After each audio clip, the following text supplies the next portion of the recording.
Hello students, good morning everybody. इसके पहले हमने बहुत सारी एंथैल्पीज़ स्टडी किया, जैसे कि enthalpy of vaporisation, enthalpy of fusion और इसी तरह से कुछ और एंथैल्पीज़ हमने स्टडी किया। आज का जो हमारा टॉपिक है स्टडी के लिए दैट इज़ थर्मोकेमिकल इक्वेशंस। तो थर्मोकेमिकल जैसे बहुत सारी केमिकल रिएक्शंस होती है, लेकिन उनमें से थर्मोकेमिकल रिएक्शंस किसको कहेंगे, तो ये आज हम जो है इसमें डिटेल में स्टडी करने वाले हैं। तो a balanced chemical equation together with the value of its enthalpy of reaction is called thermochemical equation.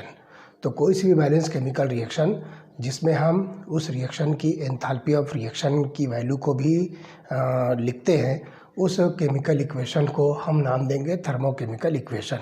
तो we specify the physical state along with allotropic state of the substance in an equation। तो हम यहाँ पर जो भी thermochemical equation लिखते हैं, इसके अंदर जो भी रिएक्टिंग स्पेशीज़ और प्रोडक्ट फॉर्म होता है, तो उसकी हम जो है फिजिकल स्टेट जो है लिखते हैं। जैसे कि एग्जांपल हम देखते हैं कि इथेनॉल का हम कंबस्टन लिखेंगे, तो लुक हियर C2H5OH। तो इथेनॉल जो है ये फिजिकल स्टेट इसकी लिक्विड है। It is subjected to react with oxygen. तो ऑक्सीजन की जो फिजिकल स्टेट है दैट इज़ गैस। तो small l for liquid and small g for gas. तो ये जो प्रोडक्ट फॉर्म करेगा कार्बन डाइऑक्साइड गैस और water, 2CO2 gas plus 3H2O liquid. तो इस तरह से ये जो है कार्बन डाइऑक्साइड और वाटर जो है फॉर्म करेगा। और साथ ही साथ हम इस रिएक्शन की स्टैंडर्ड एंथैल्पी ऑफ रिएक्शन लिखेंगे इस तरह से, delta RH0 that is equal to 1367 kilo joules पर मोल। 1367 किलो जूल्स पर मोल। और जैसा कि हमने देखा कि इसके पहले वाले लेक्चर में कि जितनी भी कंबस्शन रिएक्शंस होती है ये सब के सब जो है एक्सोथर्मिक रिएक्शन होती है, इसलिए हम इसको जो है नेगेटिव साइन से इंडिकेट करेंगे, it is minus. So heat is given out when this ethanol is subjected to combustion that leads to the formation of carbon dioxide and water molecule. तो this equation describes the combustion of liquid ethanol at constant temperature and pressure.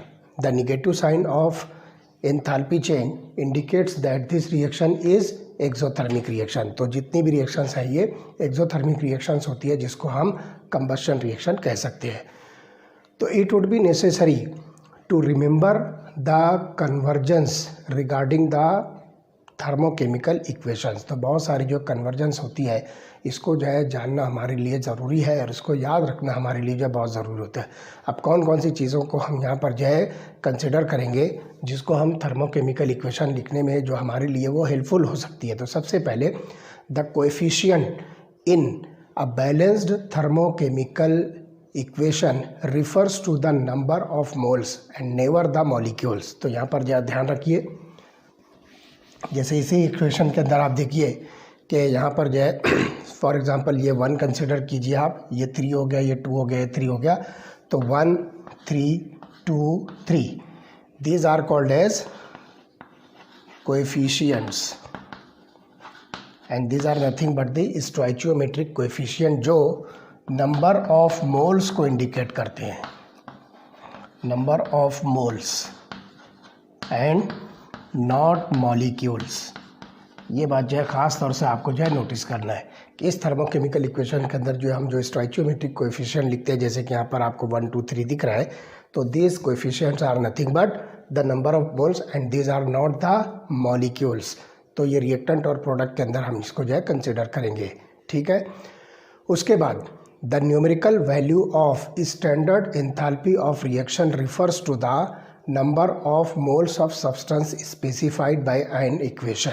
तो यहाँ पर जो है number of moles specified by the equation और उसके according जो आपको जो एंथैल्पी ऑफ द रिएक्शन मिलती है जो कि स्टैंडर्ड फॉर्म में होगी, तो इसको हम यहाँ पर जो है किलो जूल पर मोल के अंदर जो है कैलकुलेट करेंगे। तो here standard enthalpy of reaction is calculated in terms of kilo joules पर मोल। ये इसकी जो यूनिट है, किलो जूल पर मोल जो है ये स्टैंडर्ड एंथैल्पी ऑफ रिएक्शन की यूनिट है। To illustrate the concept, consider the calculation of heat of reaction for the reaction of the addition of hydrogen or simply reaction of hydrogen with ferric oxide। तो ferric oxide और hydrogen को जब हम यहाँ react करते हैं तो ये चीज़ आपको और जो आसानी से समझ में आएगी। तो देखिए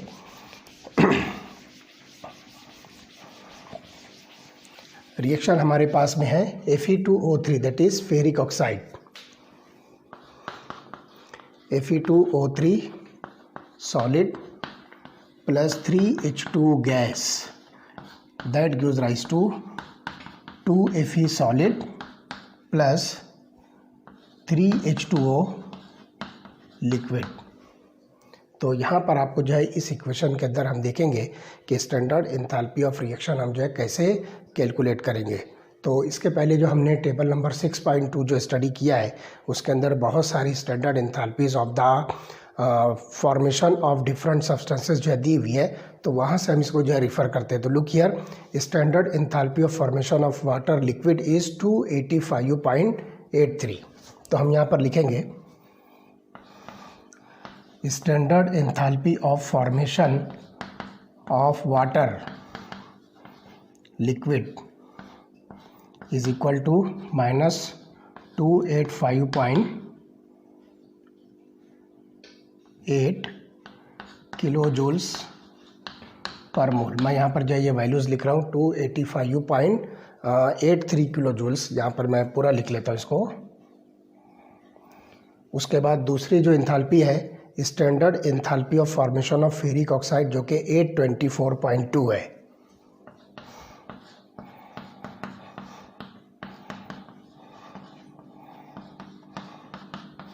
824.2 किलो जूल्स पर मोल। ध्यान रखिए अगर किलो जूल्स पर मोल कभी नहीं भी लिखे तो वो आपको समझना है कि it is in kilo joules पर मोल, क्योंकि स्टैंडर्ड एंथैल्पी चाहे किसी भी टाइप की हो उसकी यूनिट जो है किलो जूल्स पर मोल में होगी। उसके बाद standard enthalpy of formation of iron solid is equal to 0। Standard enthalpy of formation of H2 gas is equal to 0। तो यहाँ पर देखिए ये अपने एलिमेंटल फॉर्म में है और ये अपनी जो है कंबाइंड स्टेट में है। तो इस तरह से हमने इसके पहले जो है रूल बताया था आपको कि ये एंथैल्पीज ऑफ फॉर्मेशन इसको हम जो है 0 कंसिडर करेंगे। अब हमारे पास जो फार्मूला है standard enthalpy of the reaction, तो हम यहाँ पर लिखेंगे डेल्टा R H0। तो इसमें हम क्या लिखेंगे standard enthalpy of formation of the product minus standard enthalpy of the formation of reactants. तो आप यहाँ पर देखिए कि आयरन जो है सॉलिड में है और इसी तरह से ये अपने एलिमेंटल फॉर्म में है और ये हाइड्रोजन अपने जो है मॉलिक्यूलर फॉर्म में है। तो ये दोनों की एंथैल्पी जो है 0 होगी। तो आप क्या कीजिए standard enthalpy of formation of water minus standard enthalpy of formation of ferric oxide जो है आप कैलकुलेट कीजिए। तो ये हो जाएगा आपको यहाँ पर इसको क्या करना पड़ेगा 3 multiplied by standard enthalpy of formation of water, ये आपके पास हो गया, minus standard enthalpy of formation of Fe2O3। अब ये एंथैल्पीज आपको यहाँ पर दी हुई है तो you will get here delta R H0 is equal to 3 into minus कितना दे रहा है 285.83 माइनस इंटू ब्रैकेट 824.2। तो standard enthalpy of the reaction आप इस वैल्यू को 3 से मल्टीप्लाई करो तो ये हो जाएगा 857.5 857.5 और ये माइनस माइनस प्लस हो जाएगा। So it gives rise to 824.2। तो इसको जब आप सॉल्व कीजिए तो आपको आंसर मिलेगा 33.3 किलो जूल्स पर मोल। 33.3 किलो जूल्स पर मोल। तो इस तरह से आप जो है इस इक्वेशन की जिसको हम थर्मोकेमिकल इक्वेशन कह रहे हैं उसके अंदर आप enthalpy standard enthalpy of reaction जो है कैलकुलेट कर सकते हो। तो note that The coefficient used in these calculations are pure numbers which are equal to the respective stoichiometric coefficients, and the unit for standard enthalpy of the reaction is kilojoule per mole, which means per mole of the reaction. तो अब यहाँ पर आप क्या कीजिए कि once we balance the chemical equation in a particular way, this defines the mole of the reaction, and if we balance the equation differently, अगर हम इस इक्वेशन को जो है कुछ डिफरेंटली जो है बैलेंस करें तो आप इसको क्या कीजिए 1/2 कर दीजिए, तो हो जाएगा इस पूरी रिएक्शन को आप जो है डिवाइडेड बाय 2 कर दीजिए, तो हो जाएगा 3/2, ये हो जाएगा 2/2 और ये हो जाएगा 3/2। तो सिंपली आप जो है यहाँ पर जितना भी कैलकुलेशन करोगे तो इसके अंदर ये इक्वेशन हो जाएगी, दिस इज़ 3/2 और ये हो जाएगा 1/2, तो ये भी हो जाएगा 3/2 और ये हो जाएगा 1/2। तो इस तरह से जब इसको आप कैलकुलेट करोगे तो standard enthalpy of the reaction जो आपको मिलेगी, जब हम इस इक्वेशन को डिवाइड करते हैं 1/2 से, तो आपको ये पूरा सॉल्यूशन करने के बाद आंसर मिलेगा 1/2 इंटू ब्रैकेट -824.2। तो सॉरी, ये 1/2 किसके बराबर होगा, जो इसके पहले हमने 33.3 कैलकुलेट किया था, 33.3। तो फाइनली जो है आपको आंसर जो मिलेगा, ये पूरा जब आप कैलकुलेट करोगे तो जो स्टार्ट में हमने 33.3 कैलकुलेट किया था उसके एग्जैक्टली हाफ मिलेगा। मतलब हम जब इसको सॉल्व करते हैं तो आपको आंसर मिलेगा 16.6 किलो जूल्स।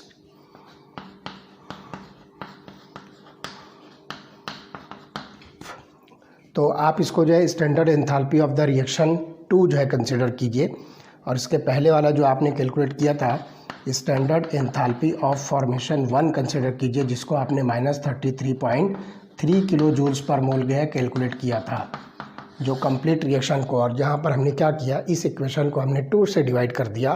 तो अब यहाँ पर आपको क्या मिलेगा कि ये जो standard enthalpy of the reaction है जो सेकंड नंबर की हमने कैलकुलेट किया, it is exactly half of the standard enthalpy of the reaction for the first time. मतलब आप यहाँ पर जो इसको इस तरह से जो लिख सकते हो,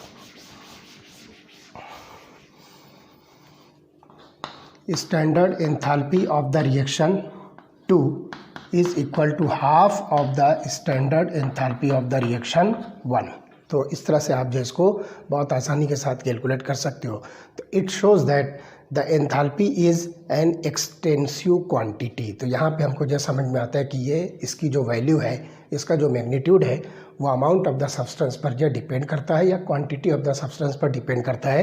कि हमने जब रिएक्शन को एज इट इज़ कैलकुलेट किया तो आंसर आपको मिलता है 33.3 किलो जूल्स पर मोल, और जब उस रिएक्शन को हमने हाफ़ किया तो standard enthalpy of the reaction पहली एंथैल्पी के एग्जैक्टली हाफ मिलती है, that is about 16.6 kilo joules पर मोल। तो इस तरह से हम कह सकते हैं कि एंथैल्पी जो होगी, this is an extensive property.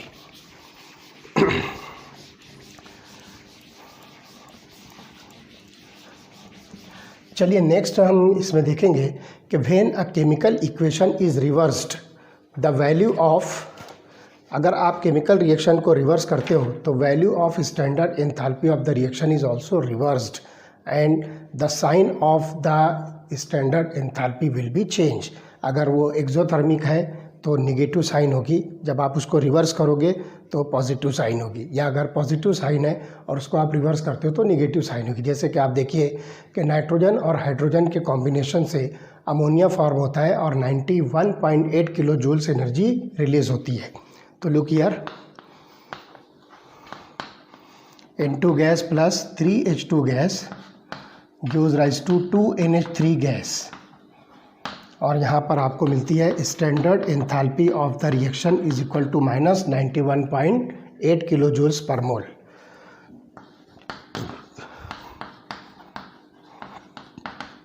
अब सपोज आपने इस इक्वेशन को एग्जैक्टली रिवर्स कर दिया तो ये हो जाएगा 2 अमोनिया गैस प्रोड्यूसेस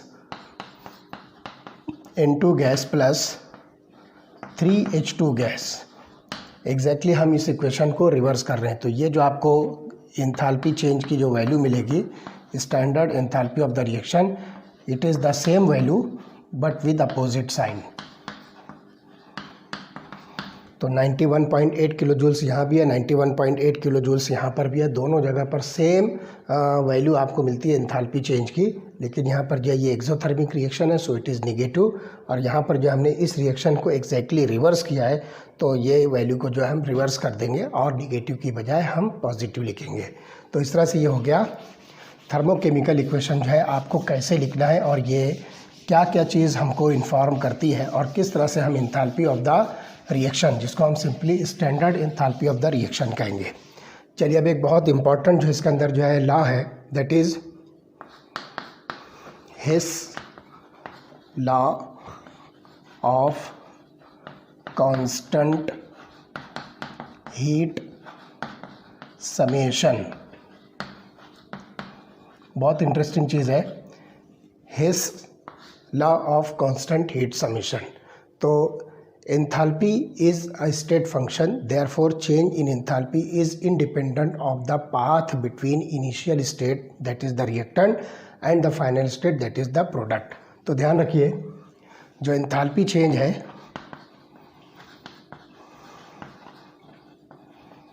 ये जो है स्टेट फंक्शन है and it is independent on the path. आप किसी भी केमिकल रिएक्शंस को किसी भी पाथ से जो है कंप्लीट कीजिए, एंथैल्पी चेंज आपको हर जगह से, हर तरह से, हर पाथ से आपको जो है सेम मिलेगी। चाहे वो आप जो है कोई से भी रिएक्शन जो है कंसिडर करोगे तो ध्यान रखिए कि यहाँ पर जो है it is independent of the path, it is dependent on the state of the starting material and the final product. जैसे कि स्टार्टिंग कंपाउंड को आप जो है इनिशियल स्टेट कहिए और फाइनल प्रोडक्ट को आप जो है फाइनल स्टेट कहिए। तो it is independent of the path between initial state and the final state. If हम यहाँ पर जो है अगर कोई एंथैल्पी चेंज को कंसिडर करते हैं तो क्या होगा, in other words the enthalpy change for a reaction is the same whether it occurs in one step और इन अ सीरीज ऑफ स्टेप्स। तो ध्यान रखिए एंथैल्पी चेंज होगी जिसको हम स्टैंडर्ड एंथैल्पी चेंज कहेंगे, इट इज़ ऑलवेज सेम, चाहे आप इस रिएक्शन को वन स्टेप में कंप्लीट कर रहे हो या इस रिएक्शन को आप सीरीज ऑफ स्टेप्स में कंप्लीट करते हो। ये बात जो ध्यान रखना है, एंथैल्पी चेंज हमेशा क्या होगी, सेम होगी, whether the reaction is carried out और कंप्लीटेड इन वन स्टेप और it is completed into the series of the step. It is stated as if a reaction takes place in several steps, then its standard enthalpy of the intermediate reaction into which, यहाँ पर जो है ध्यान रखिए कि जैसा कि आप देखिए कि मैं इसको फिर से जो डिफाइन करता हूँ कि it is the enthalpy change in several steps.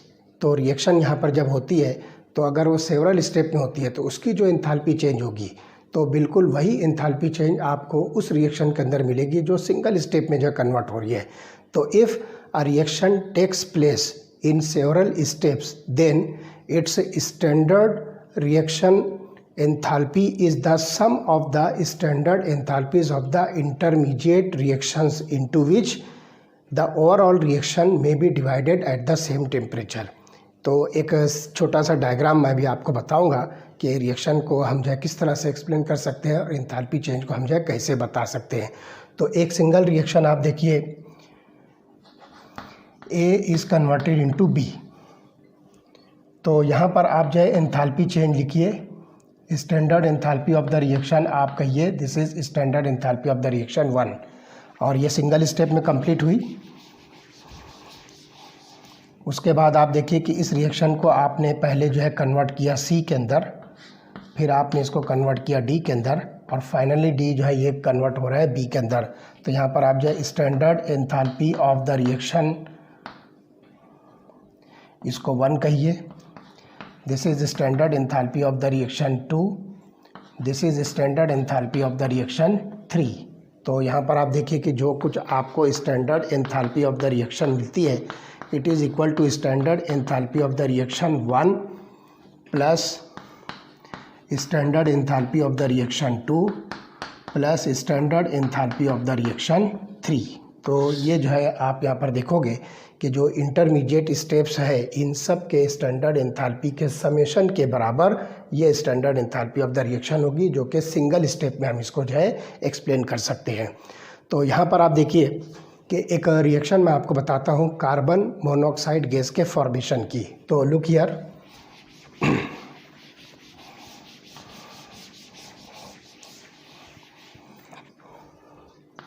Carbon graphite solid plus half O2 gas gives rise to carbon monoxide gas, और standard enthalpy of the reaction हमें अभी पता नहीं है कि क्या हो सकती है। तो यहाँ पे सिंपली हमने कार्बन मोनोऑक्साइड के फॉर्मेशन को जो है कंसिडर किया। तो although carbon monoxide is the major product obtained in this reaction, but some of carbon dioxide is also produced in this reaction. Therefore, we cannot measure enthalpy change for the reaction directly. तो यहाँ पर देखिए कि ये major product है, लेकिन इसके साथ साथ कुछ कार्बन डाइऑक्साइड भी फॉर्म होता है, इसलिए हम यहाँ पर जो है इस रिएक्शन को हम जो है इसके अंदर जो एंथैल्पी चेंज है वो डायरेक्टली कैलकुलेट नहीं कर सकते। However if we can find some other reactions involving related species, it is possible to calculate the standard enthalpy for the reaction. अगर हम ऐसी स्पेसीज रखने वाली कोई और रिएक्शन देखते हैं तो एक इनडायरेक्ट प्रोसेस से हम जो है इस कार्बन मोनोऑक्साइड गैस के फॉर्मेशन की एंथैल्पी को जो है कैलकुलेट कर सकते हैं। तो यहाँ पर आप देखिए कि मेरे पास जो है एक रिएक्शन है, कार्बन ग्रेफाइट को आप ऑक्सीजन के साथ रिएक्ट करके कार्बन डाइऑक्साइड बनाइए। तो let us see, carbon graphite solid plus O2 gas that gives rise to CO2 gas, और इसमें स्टैंडर्ड एंथैल्पी ऑफ फॉर्मेशन मुझे दी हुई है कार्बन डाइऑक्साइड की। Standard enthalpy of formation of carbon dioxide, sorry, या इसको आप जो है standard enthalpy of reaction direct जो है इसको कह सकते हो, डेल्टा RH0।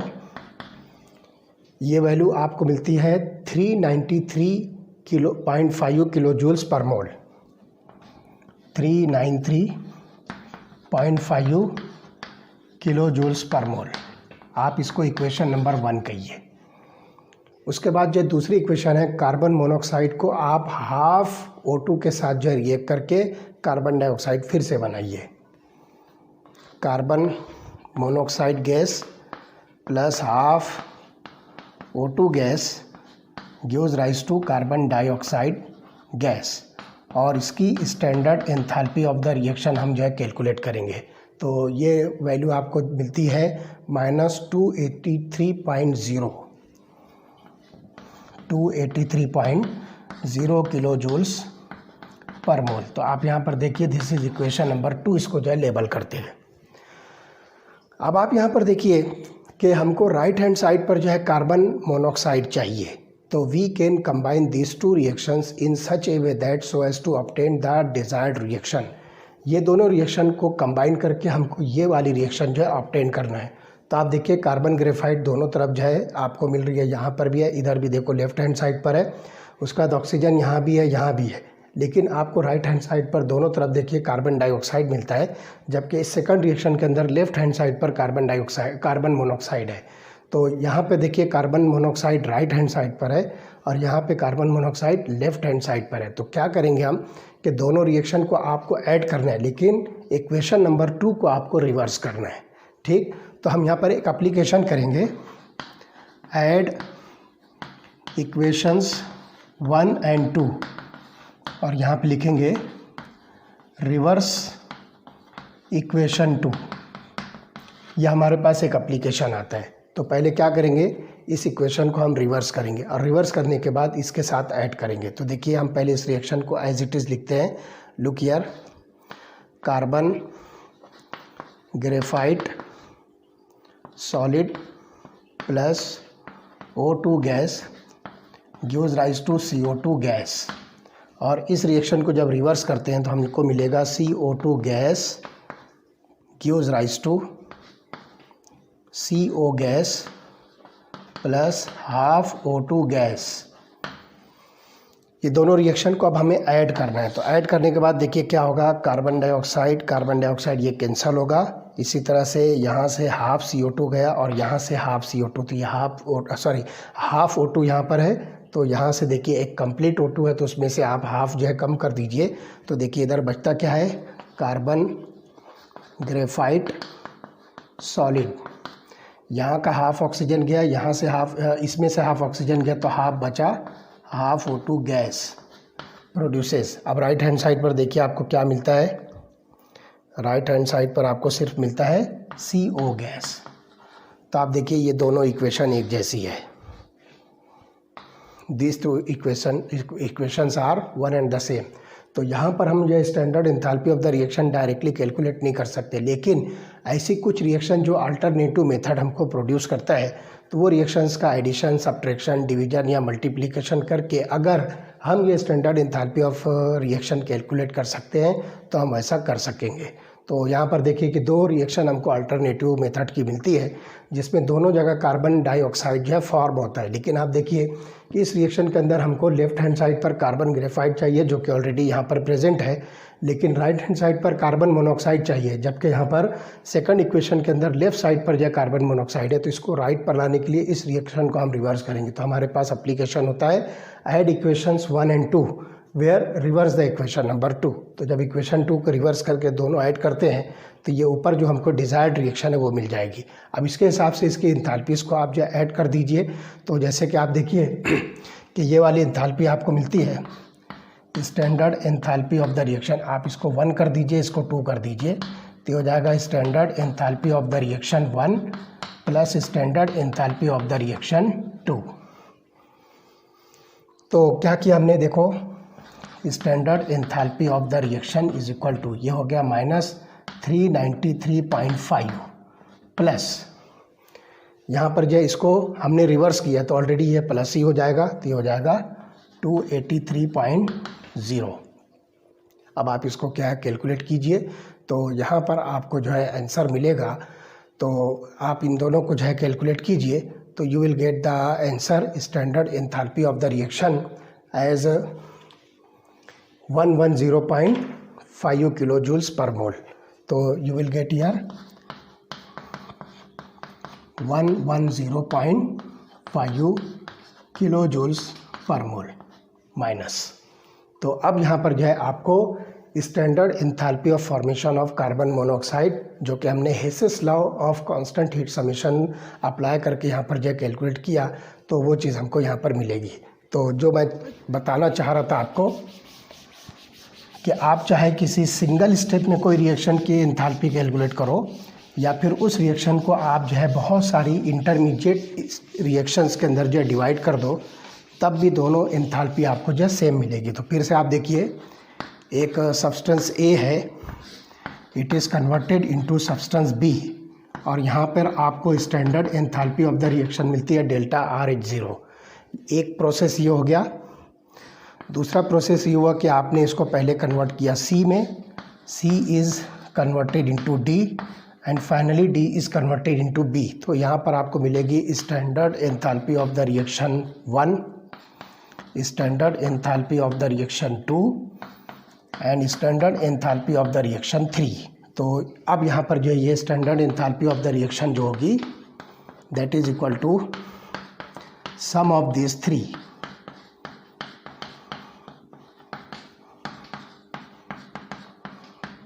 Like this. अगर इससे ज़्यादा स्टेप भी अगर आप करते हो तो आप इसको जो है कंटिन्यू कर सकते हो। मल्टीपल स्टेप्स के अंदर अगर ये वाला प्रोसेस जो है कंप्लीट होता है अलग अलग प्रोसेस में, अलग अलग इंटरमीडिएट स्टेप्स में, तो वो सारी एंथैल्पीज़ यहाँ पर जो है ऐड होगी। तो इन सारी एंथैल्पीज़ का जो है समेशन जो होगा वो इस एंथैल्पी के बराबर होगा। तो in general if enthalpy of overall reaction that is A gives rise to B along one route is delta RH0, then delta RH10, delta RH20 and delta RH30 etc. are the reactions of the corresponding intermediate steps, जिसके अंदर आपको जो है ये एंथैल्पीज़ मिलेगी। तो ये सब के सब जो है leading to the same product B along another route। तो आपके पास जो है ये वाला एक रूट हो गया और ये वाला आपके पास जो है दूसरा रूट हो गया। तो दोनों तरफ जो है आपको एंथैल्पी सेम मिलेगी। So this is about the Hess's law of constant heat summation. तो ये बात आपको जो है समझ में आ गई कि Hess's law of constant heat summation से आप किसी भी केमिकल रिएक्शन की एंथैल्पी ऑफ द रिएक्शन जो है कैलकुलेट कर सकते हो, चाहे वो सिंगल स्टेप में कंप्लीट हो रही हो या बहुत सारे नंबर ऑफ स्टेप्स के अंदर जो है कंप्लीट होती है। तो ये बात भी समझ लेना चाहिए कि सिंगल स्टेप में जो एंथैल्पी आपको मिलती है एक रिएक्शन की, सेम क्वांटिटी ऑफ एंथैल्पी आपको उसी रिएक्शन की मल्टी स्टेप्स में अगर वो रिएक्शन कंप्लीट होती है तो मिलेगी। तो वहाँ पर जो है हर स्टेप की जो इंडिविजुअल स्टैंडर्ड एंथैल्पीज़ है उन सब का समेशन करने के बाद जो वैल्यू आएगी वो वैल्यू सेम होगी जो सिंगल स्टेप में आपको स्टैंडर्ड एंथैल्पी की वैल्यू मिलती है। ओके, तो इस तरह से आप जो है किसी भी केमिकल रिएक्शंस की जिसके अंदर आप enthalpy of the reaction directly calculate नहीं कर सकते हो, तो दूसरे कुछ अल्टरनेटिव मेथड से अगर वहाँ पर उसका जो है फॉर्मेशन होता है तो उस तरीके से भी आप जो है बहुत आसानी के साथ standard enthalpy of the reaction calculate कर सकते हो। अब देखते हैं कि standard enthalpies of different types of reaction जो है क्या हो सकती है। तो look here, enthalpies of different enthalpies of different reactions। और यहाँ पर हम जो है देखते हैं सबसे पहले स्टैंडर्ड एंथैल्पी ऑफ कंबस्शन। पहली यहाँ पर हम जो स्टडी करेंगे that is standard enthalpy of combustion, जिसको आप इंडिकेट करोगे डेल्टा CH0 से। This is called standard enthalpy of combustion. अब देखिए सिंपली क्या करना है कि combustion reactions are exothermic in nature and these are important in industry, rocketry and other walks of the life. बहुत जगह पर जो ये रिएक्शन जो एप्लीकेबल होती है जिसको हम कंबस्शन रिएक्शन कहेंगे, और इसको हम यहाँ पर जो है ये डेल्टा CH0 से जो इंडिकेट करेंगे। And this standard enthalpy of combustion is defined as the enthalpy change per molecule or per unit amount of a substance when it burns or it undergo combustion and all the reactants and products being in their standard states at the specified temperature। एक मोल substance या फिर unit amount of a substance को जब आप क्या कीजिए completely burn करते हो ऑक्सीजन के प्रेजेंस में, तो उस वक्त जो कुछ भी एंथैल्पी रिलीज होती है, जो कुछ भी हीट गिवन आउट होती है, उस एंथैल्पी को आप नाम दोगे standard enthalpy of the combustion. तो cooking gas in cylinders contain mostly butane that is C4H10। During complete combustion of 1 mole of butane 2658 kilo joules of heat is released. तो आप यहाँ पर देखिए C4H10 गैस, इसको जो है 1 मोल को जो है आप जो है कंप्लीट जो है कंबस्शन कीजिए तो आपको यहाँ पर दिखेगा 13/2 O2 गैस। तो आपको मिलेगा carbon dioxide gas plus 10H2O 5H2O liquid. तो यहाँ पर जो है आपको कार्बन डाइऑक्साइड और वाटर मिलेगा और इसके अंदर आपको एंथैल्पी चेंज मिलेगी 2658। तो यहाँ पे हम लिखेंगे डेल्टा CH0 2658 किलो जूल्स पर मोल। और चूँकि ये एक्सोथर्मिक रिएक्शन है so it is indicated by negative sign. Similarly combustion of glucose gives out 2802 kilojoules per mole of heat for which the overall reaction is, यहाँ पर आप देखिए C6H12O6 ये मॉलिक्यूल जो है ग्लूकोज का है, गैसियस स्टेट में आप इसको जो कंसिडर कीजिए। इसका जब आप कंबस्शन करोगे ऑक्सीजन के साथ में तो you will gate 6 carbon dioxide gas plus 6H2O liquid. यहाँ पर जो है कार्बन डाइऑक्साइड गैस और वाटर जो है यहाँ पर जो है लिक्विड फॉर्म में बनेगा और इसकी एंथैल्पी होगी 2802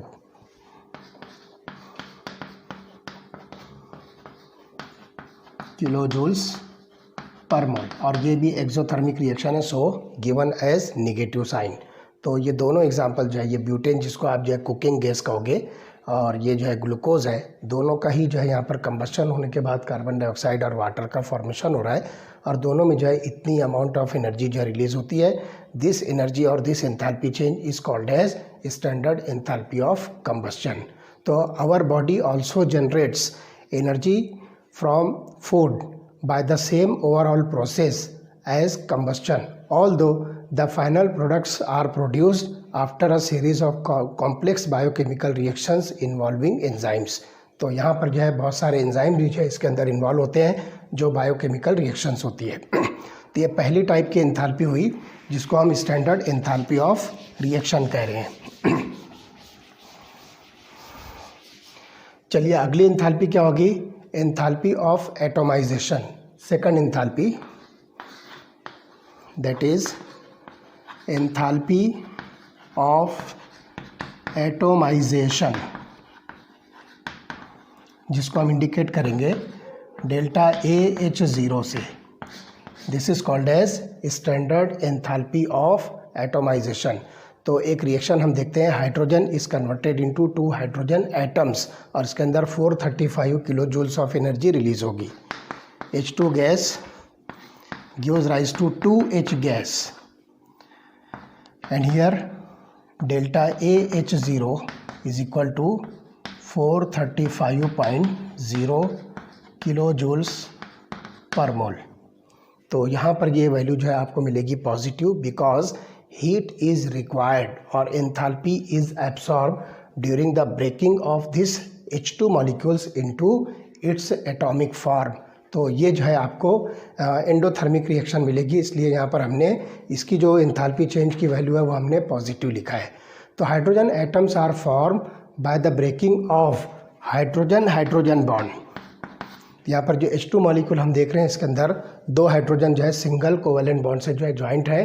तो ये जो है आपको डाई हाइड्रोजन मॉलिक्यूल के अंदर ये बॉन्ड की ब्रेकिंग होगी और इस तरह से यहाँ पर जो है 2 हाइड्रोजन एटम जो है फॉर्म होते हैं। तो enthalpy change in this process is called as enthalpy of atomization, जिसको हम डेल्टा AH0 से इंडिकेट करेंगे। And it is the enthalpy change on breaking 1 mole of bonds completely to obtain atoms in gas phase। तो आप यहाँ पर देखिए कि हाइड्रोजन मॉलिक्यूल जो है ये पूरा के कंप्लीट जो है ब्रेक हो रहा है और एटम जो है गैसियस फेज में आपको मिल रहा है।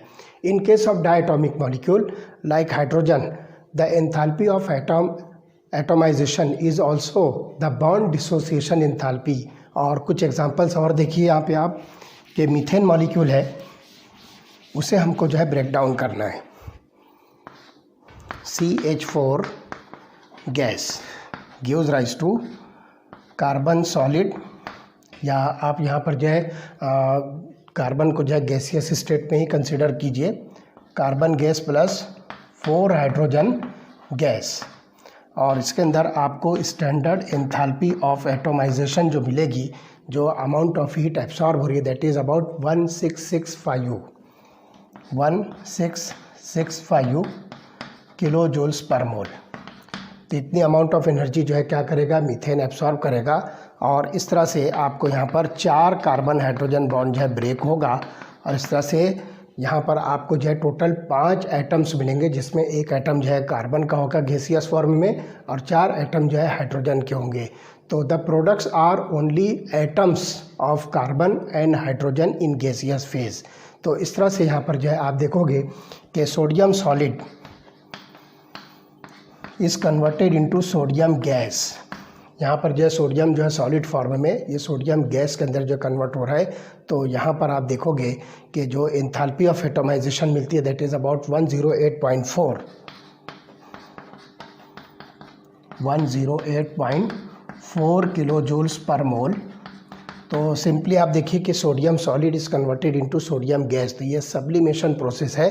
तो दिस रिएक्शन एंथैल्पी और this enthalpy of atomization is also enthalpy of sublimation.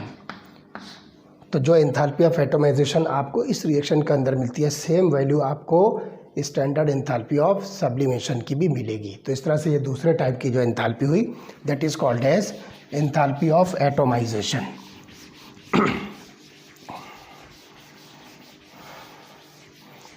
चलिए नेक्स्ट देखेंगे हम बॉन्ड एंथैल्पी। थर्ड टाइप की जो एंथैल्पी होगी that is called as bond enthalpy,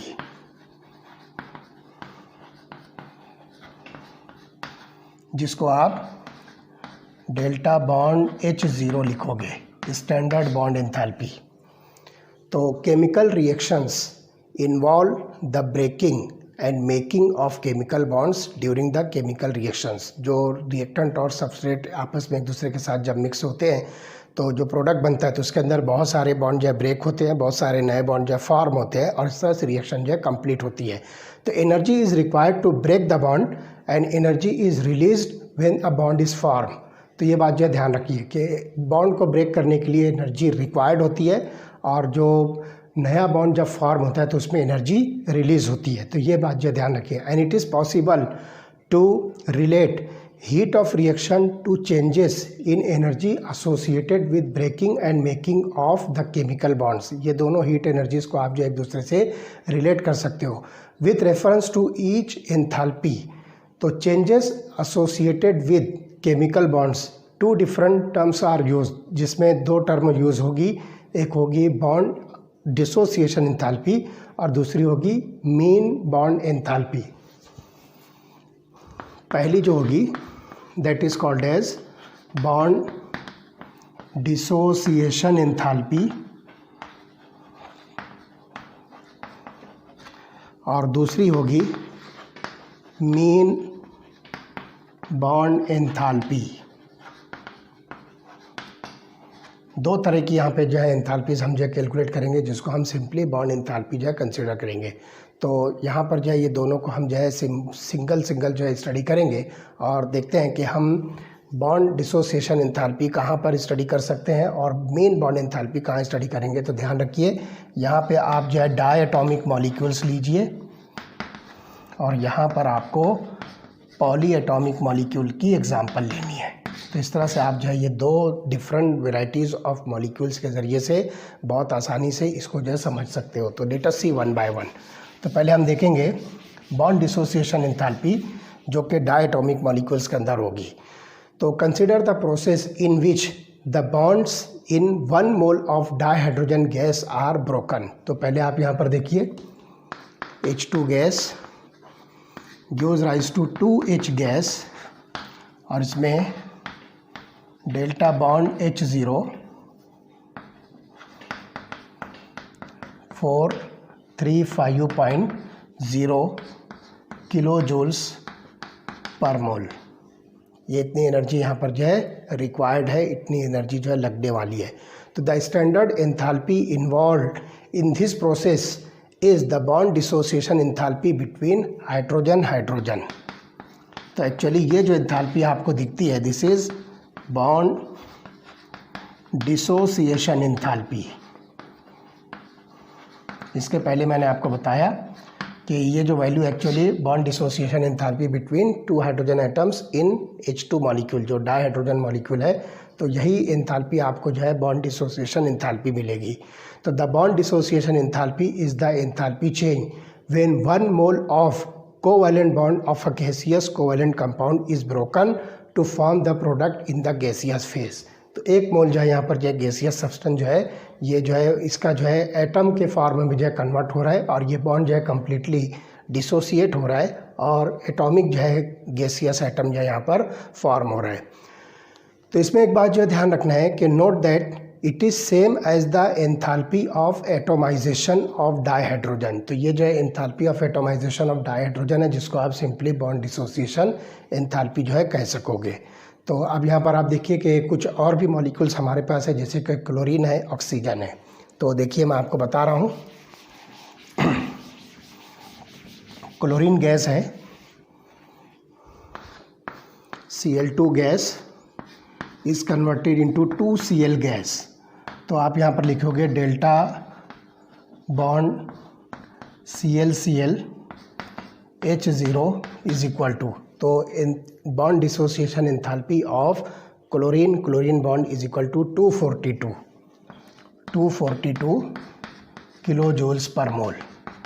इसी तरह से हमारे पास O2 मॉलिक्यूल है, तो ये जो है गैसियस ऑक्सीजन एटम के अंदर जो कन्वर्ट होगा, और यहाँ पर जो हम लिखेंगे ऑक्सीजन डबल बॉन्ड यहाँ पर आप लिख सकते हो, तो इसकी वैल्यू आपको मिलेगी that is about 428 kilo joules पर मोल।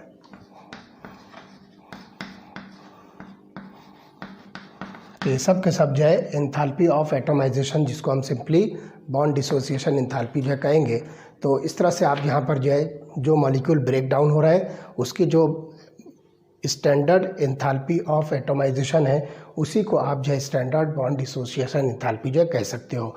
अब देखते हैं कि पॉली एटॉमिक मॉलिक्यूल के अंदर मेन बॉन्ड एंथैल्पी हम जो है कैसे कैलकुलेट करेंगे। तो लेट अस सी, मीथेन मॉलिक्यूल, इसकी ब्रेकिंग हम जो है आपको बताते हैं।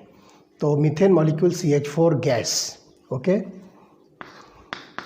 CH4 gas is converted into C gas plus 4H gas.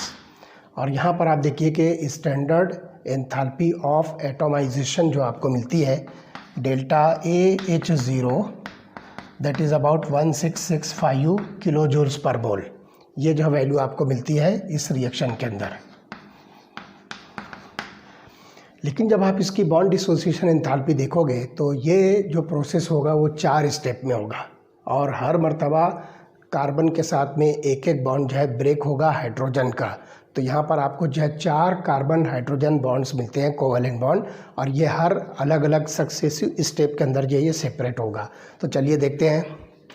पहली step, CH4 gas converted into CH3 gas plus H gas. Second, CH3 gas converted into CH2 gas plus H gas.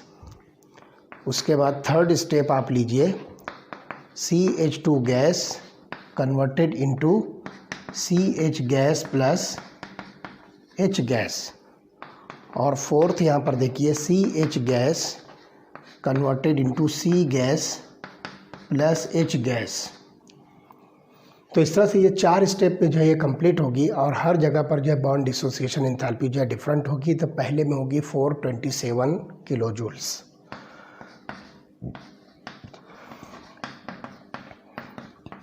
427 kilo joules पर मोल। उसके बाद जो second जो होगी that is 439 kilo joules पर मोल।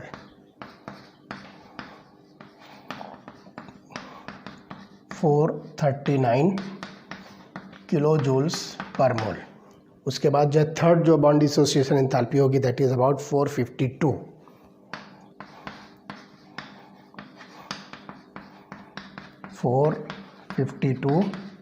Kilo joules पर mole. और लास्ट जो आपको बॉन्ड डिसोसिएशन एंथैल्पी जो मिलेगी दैट इज़ 347 किलो जूल्स पर मोल। 347 किलो जूल्स पर मोल। अब यहाँ तक की बात हमको समझ में आती है कि ये एंथैल्पी ऑफ एटमाइजेशन है, लेकिन जब हम बॉन्ड डिसोसिएशन एंथैल्पी इस तरह के पॉली एटॉमिक मॉलिक्यूल में कंसीडर करते हैं तो यहाँ पर आपको मेन बॉन्ड डिसोसिएशन एंथैल्पी जो है कंसीडर करनी होगी, और आपको क्या करना है कि ये चारों एंथैल्पीज़ का जो है आपको मेन जो है कैलकुलेट करना है। तो इस तरह से ये क्या हो जाएगा कि आपको यहाँ पर जो है बॉन्ड डिसोसिएशन एंथैल्पी जो मिलेगी तो delta bond H0 is equal to ये हो जाएगा 1/4 एंथैल्पी ऑफ एटमाइजेशन। तो एंथैल्पी ऑफ एटमाइजेशन आप ये सब का एडिशन कीजिए, यही वैल्यू आपको मिलेगी 1665। तो ये हो जाएगा delta bond H0 is equal to 1665 divided by 4 is equal to, तो ये वैल्यू आपको मिलेगी 416 किलो जूल्स पर मोल, 416 किलो जूल्स पर मोल। तो ये वैल्यू जो आपको मिलती है, this is the main bond enthalpy of methane. तो इस तरह से जितने भी पॉली एटॉमिक मॉलिक्यूल्स होते हैं उन सब के अंदर आप जो है बहुत आसानी के साथ इस तरह से इंडिविजुअल स्टेप्स की जो है बॉन्ड एंथैल्पीज़ को आप जो है उसका एवरेज निकालिए, उसका मीन निकालिए, तो वो वैल्यू आपको मिलेगी मेन बॉन्ड एंथैल्पी, जो कि एंथैल्पी ऑफ एटोमाइजेशन के यहाँ पर मीथेन के हिसाब से ये 1/4 होगी। और अगर आप अमोनिया लेते हो तो फॉर एग्जांपल अमोनिया की जो भी एंथैल्पी ऑफ एटोमाइजेशन होगी उसके 1/3 जो है आपको मेन बॉन्ड एंथैल्पी मिलेगी, क्योंकि उसके अंदर 3 नाइट्रोजन हाइड्रोजन बॉन्ड्स प्रेजेंट है। तो इस तरह से आप जो है बहुत आसानी के साथ ये जो है बॉन्ड डिसोसिएशन एंथैल्पी और मेन बॉन्ड एंथैल्पी को जो है इजीली कैलकुलेट कर सकते हो, चाहे वो किसी भी मॉलिक्यूल की दी हुई है। तो स्टैंडर्ड एंथैल्पी से आप जो है उसको बहुत इजीली जो है कैलकुलेट कर सकते हो। तो we find that mean carbon hydrogen bond enthalpy in methane is 416 kilojoule per mole, and it has been found that mean carbon hydrogen bond enthalpy differs slightly from compound to compound using Hess's law। तो यहाँ पर जो है आप Hess's law of constant heat summation जो है use करके आप जो है अलग अलग कंपाउंड की मेन बॉन्ड एंथैल्पी जो है कैलकुलेट कर सकते हो। तो आप यहाँ पर देखिए कि बहुत सारे जो है मल्टीपल बॉन्ड्स जिसके अंदर मॉलिक्यूल के अंदर प्रेजेंट है, जैसे कि पॉली एटॉमिक मॉलिक्यूल है, तो इसके अंदर आपको जो है बहुत सारी जो है बॉन्ड एंथैल्पीज जो है दी हुई है, और वो टेबल नंबर 6.3 पर है। तो इसको जो है नोट कीजिए ख़ास तौर से, टेबल नंबर 6.3। इस टेबल के अंदर आपको बहुत सारी जो है bond enthalpy values of some multiple bonds are given. तो ये टेबल की आप जो है अच्छी तरह से स्टडी कीजिए, वहाँ से आपको जो है सारी इन्फॉर्मेशन मिलेगी। The reaction enthalpies are very important quantities as these arise from the changes that accompany the breaking of old bonds and formation of new bonds, and we can predict enthalpy of the reaction in gas phase if we know different bond enthalpies. अगर हम जो है different bond enthalpies अगर मालूम कर सकते हैं या हमें पता है, तो उसके बेसिस पर हम जो है एंथैल्पी ऑफ द रिएक्शन को बहुत इजीली प्रेडिक्ट कर सकते हैं, उसको कैलकुलेट कर सकते हैं। तो the standard enthalpy of a reaction, जिसको हम डेल्टा RH0 कहेंगे, is related to bond dissociation enthalpy of the reactant and product in gas phase reaction. तो ये दोनों आपस में एक दूसरे से जो है रिलेटेड होते हैं। तो यहाँ पर क्या होगा कि sum of the bond enthalpies of the reactants minus sum of the bond enthalpies of the product. तो ये हमको फार्मूला मिलता है, sum of the bond enthalpies